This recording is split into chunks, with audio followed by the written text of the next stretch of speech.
Advertencia, nota importante. Este audiolibro es una producción de entretenimiento y no tiene fines educativos o informativos.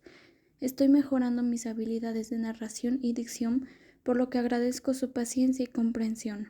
9. Satanás triunfa en el siglo XVII. La Fronda es un Voltaire, el espíritu volteriano, tan antiguo como Francia, largo tiempo contenido estalla en la política y pronto en la religión. El gran rey quiere en vano imponer una solemne seriedad. Las risas continúan por debajo. Pero, ¿no hay aquí más que risas y burlas? En modo alguno estamos ante el advenimiento de la razón. Por medio de Kepler, de Galileo, de Descartes y de Newton se establece triunfalmente el dogma razonable, la fe en la inmutabilidad de leyes de la naturaleza. El milagro ya no se atreve a aparecer y cuando lo hace es silbado. Para decir mejor aún, al desaparecer los fantásticos milagros del capricho, aparece el gran milagro universal, tanto más divino cuanto más regular. Es la gran rebelión que decididamente ha vencido. La reconocemos en la forma audaz de sus primeras explosiones, en la ironía de Galileo, en la duda absoluta de la cual parte Descartes para iniciar su construcción. La Edad Media hubiera dicho, el espíritu de él es el espíritu del maligno. Victoria en modo alguno negativa, sino afirmativa y de base firme. El espíritu de la naturaleza y las ciencias de la naturaleza, los proscritos del tiempo antiguo, vuelven irresistibles.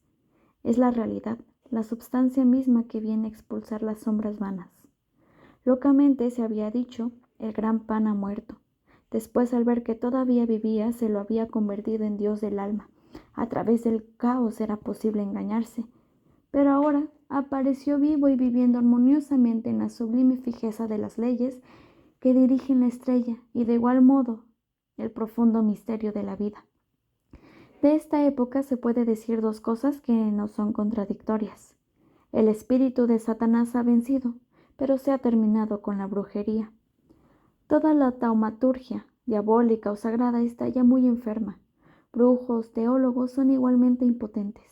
Han quedado reducidos al estado de empíricos que imploran en vano a un azar sobrenatural o al capricho de la gracia, las maravillas que la ciencia solo pide a la naturaleza, a la razón. Los jansenitas, pese a su celo, no tienen en todo este siglo nada más que un pobre milagro ridículo que mostrar. Menos felices todavía los jesuitas, tan poderosos y ricos, no pueden a ningún precio procurarse uno y tienen que contentarse con las visiones de una mujer histérica, la hermana María Alacoque, enormemente sanguínea, que no veía más que sangre por todas partes. Ante una impotencia semejante, la magia, la brujería podían muy bien consolarse.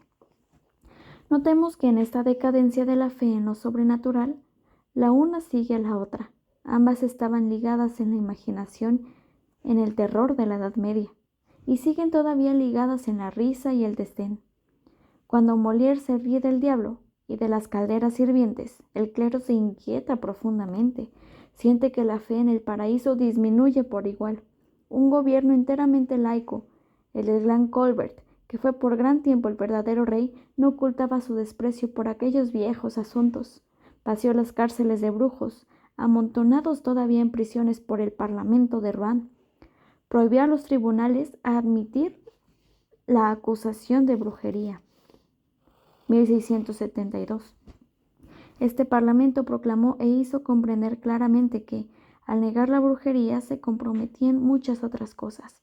La duda en los misterios de aquí abajo sacudía en muchas almas la creencia en los misterios de allá arriba. El aquelarre desaparecía. ¿Por qué? Porque ya estaba en todas partes. Formaba parte de las costumbres. Sus prácticas son la vida diaria. Se decía del aquelarre, ninguna mujer vuelve de ahí encinta. Se reprochaba al diablo, a la bruja, ser enemigo de la generación, detestar la vida, amar la muerte y la nada, etc. Resultaba justamente que en el piadoso siglo XVII, en que la bruja expira, el amor a la esterilidad y el miedo a engendrarse se ha convertido en la enfermedad general. No considero a Voisin como una bruja ni considero al aquelarre la representación que ella hacía para divertir a grandes señores gastados como Luxemburg y Bedomé, su discípulo, a mujeres desvergonzadas como las Massenaras. Algunos sacerdotes infames asociados al alguacil decían secretamente para ella la misa negra, de manera seguramente mucho más obscena de lo que nunca había sido dicha en frente de todo el pueblo. En una miserable víctima se hacía la burla de la naturaleza. Una mujer entregada a la burla, ¡qué horror! Juguete mucho menos de los hombres que de la crueldad de las mujeres, de un boallín insolente, o de la oscura Olimpia, profunda en crímenes y doctora en venenos. 1681. Si Satanás lee, evidentemente encuentra motivo de risa al leer a los casuistas, sus continuadores. ¿Hay, sin embargo, alguna diferencia entre ellos? Sí. Satanás en aquellos tiempos aterradores fue previsor para los hambrientos, se apiadó del pobre, pero los casuistas tienen piedad del rico. El rico con sus vicios, su lujo, su vida de corte es necesitado, un miserable, un mendigo. Se presenta la confesión humildemente amenazador a extraer al doctor casuistas la autorización para pecar a conciencia. Algún día alguien escribirá, si tiene el valor, la sorprendente historia de las cobardías del casuista que quería conservar a su penitente, los expedientes vergonzosos a que descendió. Desde Navarro hasta Barce estableció un extraño comercio a costa de la esposa, y el asunto todavía se disputa. Pero esto no es bastante. El casuista está vencido, todo lo suelta.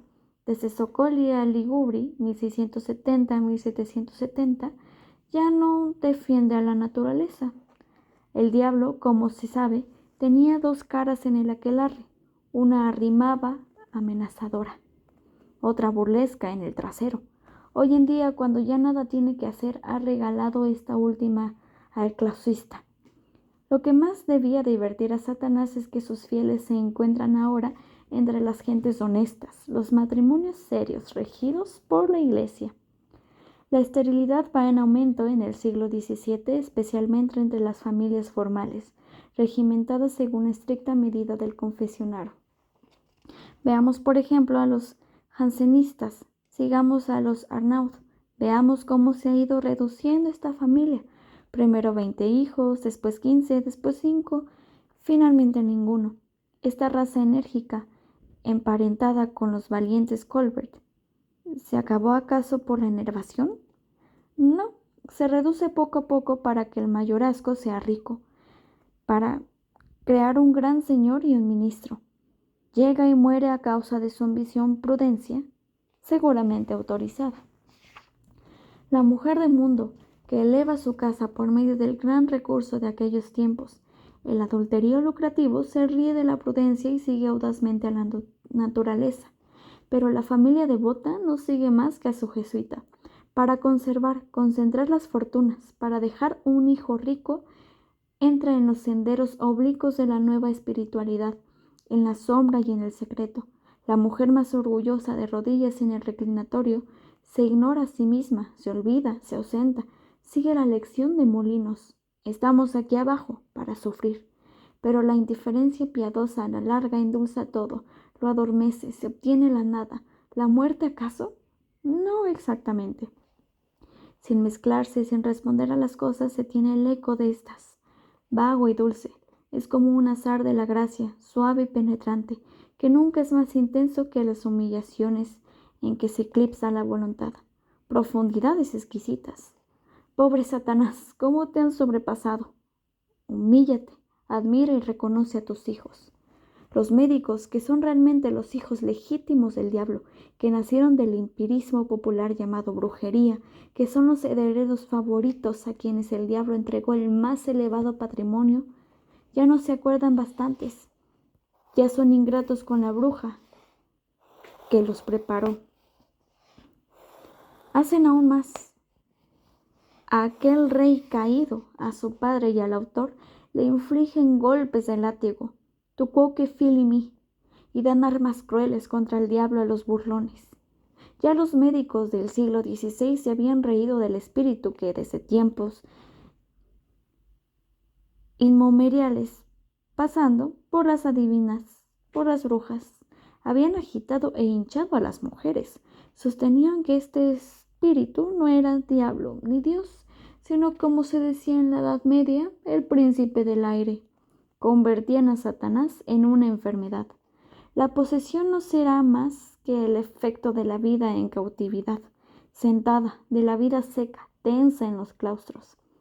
Los 6.500 diablos de la pequeña Madeleine de Gaufridi, las legiones que se debatían en el cuerpo de las monjas exasperadas de Loudun y de Louviers, fueron llamadas tempestades físicas por esos doctores.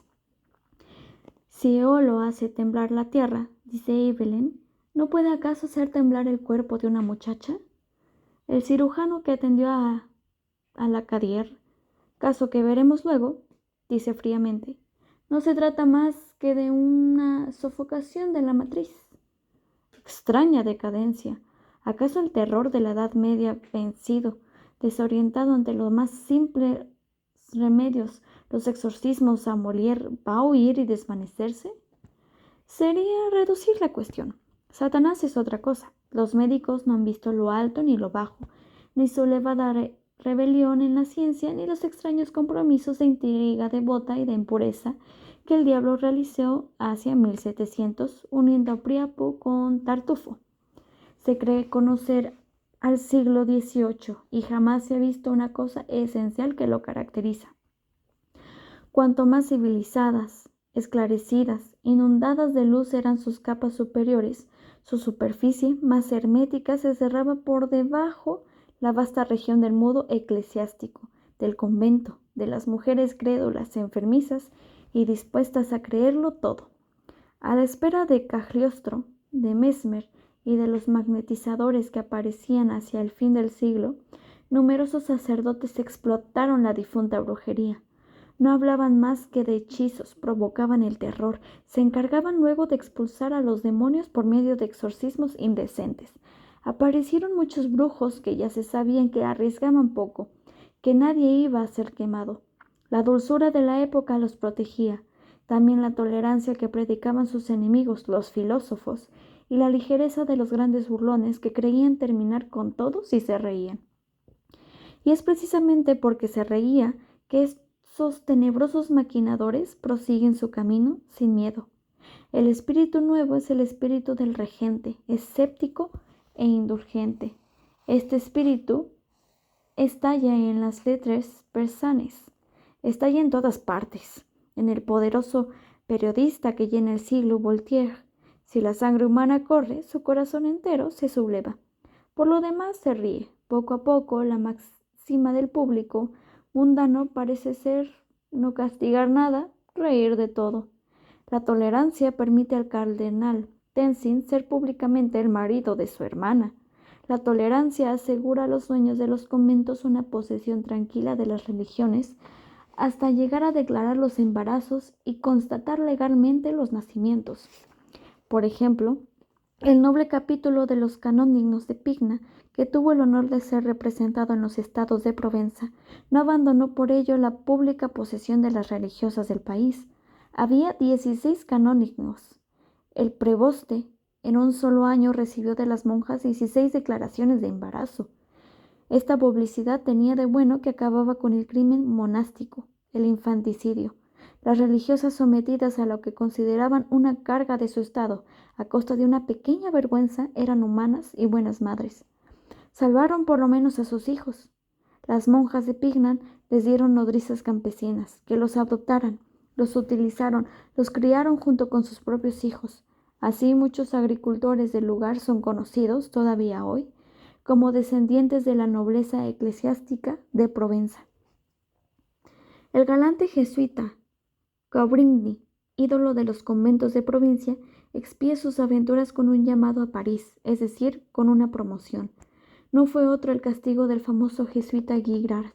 Este merecía la horca y fue colmado de honores. Murió en olor de santidad. Es este el asunto más curioso del siglo. Pone el dedo sobre el método de la época. La mezcla grosera de la más opuesta maquinaria. Las habilidades peligrosas del cantar de los cantares eran, como siempre, el prefacio. Se continuaba con María Alacoque, con el matrimonio de los corazones ensangrentados, condimentado con las morbosas dulzuras de Molinos. Girard añadió a esto el aliento diabólico y los terrores del embrujo. Fue a la vez el diablo y el exorcista. En fin, cosa terrible. La inafortunada que inmoló bárbaramente, lejos de obtener justicia, fue perseguida hasta la muerte. Esta mujer desapareció. Probablemente fue encerrada por orden de prisión, enterrada viva en un sepulcro.